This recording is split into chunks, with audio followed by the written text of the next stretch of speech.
Aujourd'hui, Total a fait des annonces assez importantes pour son secteur du raffinage en France. Il y a 5 ans, ils avaient fermé une raffinerie et ils s'étaient engagés à Dunkerque et ils s'étaient engagés à ne pas en fermer d'autres pendant 5 ans. Donc là, l'heure de vérité est arrivée.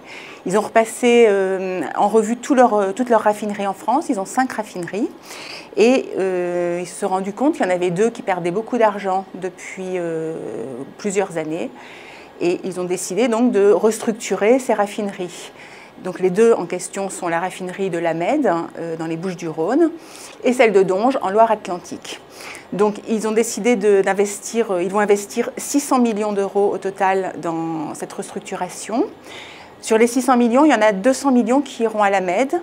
La Mède, c'est la raffinerie qui perdait le plus d'argent, environ 150 millions d'euros par an, ce qui est énorme. Donc cette raffinerie-là, en fait, ils vont fermer la raffinerie elle-même, c'est-à-dire le traitement de pétrole brut, et ils vont reconvertir les installations pour faire des biocarburants. Un marché en croissance auquel ils ne croyaient pas tellement il y a 5 ans. Ils y croient maintenant, d'autant plus qu'ils vont pouvoir utiliser des unités déjà existantes. Cette reconversion va passer par des suppressions de postes, 178, 180 suppressions de postes, mais Total s'est engagé à faire ça en douceur, sans licenciement, sans mobilité forcée pour les salariés, en tout cas pour les non-cadres. Il restera un site industriel. Total s'était engagé à ne fermer aucun site en France. À Donges, là, il y aura un gros investissement qui va être réalisé de 400 millions d'euros dans la construction d'une nouvelle unité, notamment de désulfurisation, que les produits qui sortent de la raffinerie soient plus adaptés au marché, moins soufrés, plus légers. Le problème de Donges, c'est qu'il y a une voie ferrée qui traversait la raffinerie, qui passait en plein milieu de la raffinerie.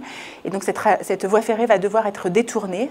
Donc là, il y a eu des négociations qui ont duré un bon moment avec notamment l'État, les collectivités locales et Réseau Ferré de France. Total a proposé de financer 50 millions d'euros, donc un tiers de l'investissement global qui s'élève à 150 millions d'euros, pour détourner la voie ferrée qui traverse le site. Donc ça va pouvoir débloquer un petit peu toute la situation et faire de Donges un site bénéficiaire. Au final, toutes les raffineries de Total en France seront bénéficiaires, ce qui était l'objectif.